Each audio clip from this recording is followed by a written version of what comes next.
عزيزي المشجع الجميل، في الفيديو ده هسمعك تصريحين لاتنين زملكاويه، واحد صحفي والتاني لاعب سابق في نادي الزمالك وهو الكابتن عبد المنصف والاستاذ الصحفي عمرو الدرديري. اللي بصراحه عبد المنصف بيقول حاجات عن الشيبي والشحات بصراحه في قمه الاستفزاز. يعني انت اول ما تسمع التصريح كده وهسمعه لك ما تقلقش هتستفز بطريقه غبيه. اما التاني هو عمرو الدرديري واللي بيتنمر على جمهور النادي الاهلي وبتصريح يدعو الى الفتنه ويدعو الى الفوضى ويدعو الى الكره والعداوه ما بين جمهور الاهلي وجمهور الزمالك. فبصراحه اول ما سمعته انا يعني ذهلت من اللي بيتقال وبيتصدر للناس. هسمعك كل حاجه وهنعلق عليها، بس في البدايه يا صديقي ما تنساش تعمل لايك وشير. عاوزين نوصل الفيديو ده لاكبر عدد لايك ممكن بعد اذن حضرتك، واوعى تقول لفظ خارج في التعليقات بعد اذنك، لان اللي هتسمعه ده هينرفزك بس ضبط النفس بعد اذنك. ويلا بينا نخش في المفيد. خلينا نبتدي بالاول وهو الكابتن عبد المنصف. الكابتن عبد المنصف طلع يقول كلام عن الشحات ويبرر موقف الشيبي اللي عمله الاخير في مباراه الاهلي وبيراميدز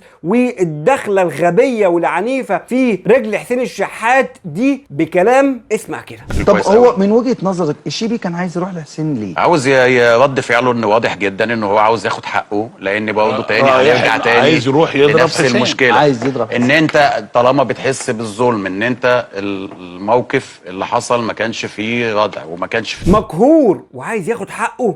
ازاي يعني؟ ازاي واللي فات ده كله هو ما خدش حقه؟ يعني انت اللي انت شايفه ده ما خدش حقه. غرامه من النادي الاهلي ما خدش حقه فيها، طيب غرامه من اتحاد الكوره مع وقف، اي نعم ممكن يكون الوقف قليل ماشي، بس ده ما خدش حقه. اللاعب ما قال لك انا ما خدتش حق، راح للقضاء، روح يا عم حقك، مع انه ده ضد اللعبه وضد مش عارف ايه والكلام ده كله، وخدنا لسكه تانية، بس راح حقك روح. والمحكمه حكمت لك بسنه حبس على حسين الشحات مع ايقاف التنفيذ خلاف غرامه تانية. طب انت عايز ايه تاني؟ خدت حقك اهو، سواء من الاتحاد سواء من الاهلي سواء من القضاء المصري. خلاص ما بعد القضاء ان انت ما ينفعش تقول اي حاجه تاني، ده المفروض تحترم قوانين البلد اللي انت فيها. لكن لا، الكابتن عبد المنصف طلع يبرر له وقد ايه ان اللاعب بياخد حقه. هيفضل ياخد حقه يعني لحد امتى؟ انا مش فاهم. يعني يبطلوا كوره ولا يكسروا ولا يطلع مطوه يغزه وخلاص عشان بقى نستريح من الهيصه دي والفيلم ده، ولا ايه يا كابتن عبد المنصف؟ كابتن عبد المنصف اللي طالع وبيدافع قوي كده وبيتكلم عن الحق واللاعب مضطهد، هو نفسه بذات نفسه عمل موقف قبل كده لما كان الزمالك بيلعب المنصوره، ولاعب المنصوره يا دوبك كان الكره تسلل عليه ومش عارف ايه وساب الكره ومشي، ما بصاش للعيبه يعني ما جابهاش، يعني بيضيع وقته. كلنا بنشوف المواضيع دي في قلب الماتش عادي.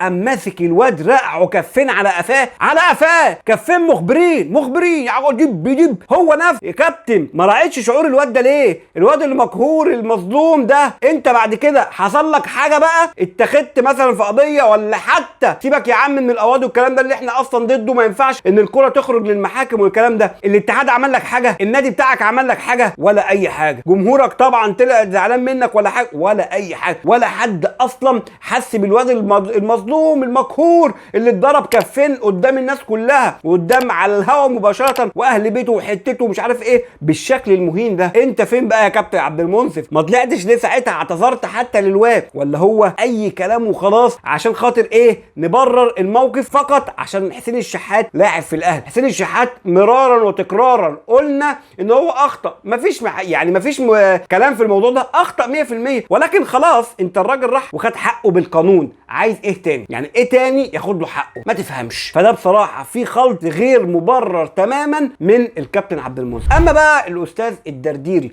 واللي قاله استاذ درديري بصراحه يعني ينرفزك يعصبك اكتر من اللي انت سمعته ده. حاجه كده تخرجك عن شعوره لما بيتكلم عن عدد الجمهور، جمهور الاهلي والشعبيه والكلام ده كله، واتزنق كده في السؤال. ولما اتقال اصل الاهلي بيتجامل علشان جمهوره كتير وكده، قال له يعني انت معترف ان الجمهور كتير؟ قال له لا، ما هي مش بالكتره. امال بايه يا كابتن درديري ولا استاذ درديري؟ رد وقال الكلام اللي هتسمعه ده. اسمع كده. الاهلي بيتجامل عشان جماهيره طبعا 100%، كلام مؤكد وكلام لا يحتمل ده على مسؤوليتك انت الكلام ده. طبعا النادي الاهلي بيتجامل عشان جماهيره، كلام مش محتاج. حتى الاعلاميين كلهم بيخرجوا يقول لك انا بتكلم عشان جماهير الاهلي، فانا ما اقدرش اعادي جماهير الاهلي. ما هو كلام واضح اهو. ده معنى كده، معنى كده ان جماهير الاهلي كده يعني يبقى فعلا بقى كده نجوم الاهلي عندهم حق، وانت كده مش عندك حق ان كده طالما جماهير الاهلي كده يبقى جماهير الاهلي معديه 70 80 مليون. لا ملهاش دعوه بالعدد على فكره. امال ليها دعوه بايه؟ لا ملهاش دعوه بالعدد، ليها دعوه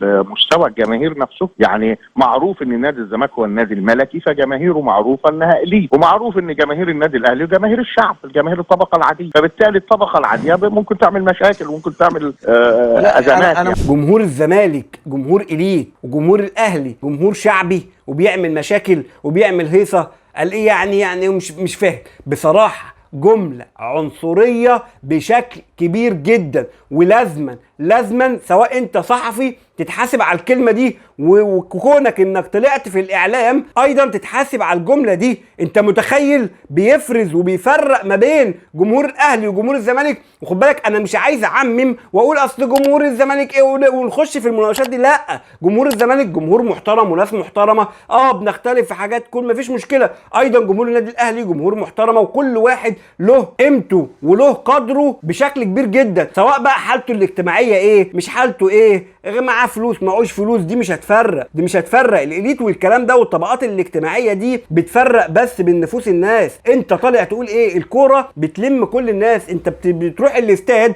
بتلاقي كل الناس موجودة، اي طبقة موجود جنبك في الكرسي وقاعد وبيشجع وزيه زيك، صوت في الاخر بيساند فريقه زيه زيك. لكن انت تطلع تقول الكلام اللي بصراحة فيه كمية استفزاز وفيه قلة بشكل كبير جدا من الاهلي وجمهوره، فده شيء ما ينفعش تماما. وانت كده بتوصل ايه؟ يعني عايز تقول ايه لما يطلع مثلا مشجع اهلاوي ياخد الموضوع بحمية شوية ويجي بقى يمسك ويقول لك اصل الزملكاويه كذا، ويفضل بقى يعيب فيهم، والزملكاويه يطلعوا يعيبوا في الاهلي؟ انت مستني ايه بعد الكلام ده؟ يعني ايه اليت ويعني ايه شعبي بالناس وبيشجعوا كوره؟ ايه اللي دخل دي في دي؟ ما تفهمش كلام بصراحه ما يتقالش تماما. والاستاذ عمرو الدرديري لازما ولا بد يتحاسب على الموضوع ده بصراحه، لان بصراحه اللي بيتقال ده كتير وعدى الوصف. وهنا زي ما قلت لك انا مش هعمم واقول الزملكاويه كلها ومش عارف ايه، لان ما ينفعش انت كمشجع تندرج في النقطه دي. كلنا اهلاوي زملكاوي، انت في الاخر اخوات وحبايب، وهتلاقينا جيران واصحاب ومعارف، وكلنا في قلب بعض، خليط ومجتمع واحد. مفيش حاجه بتقول كده بتقول ان انت اليت ولا مش اليت. ايه يعني ايه؟ مش فاهم، ما تفهمش حاجه بصراحه. في قمه الاستفزاز وفي قمه القرف بصراحه. انت بقى يا عزيزي ما تنساش تقول لي رايك في التعليقات، تعمل لايك وشير للفيديو لو مش تابعنا، ريت تابعنا. دمتم في امان الله، والسلام عليكم ورحمه الله وبركاته.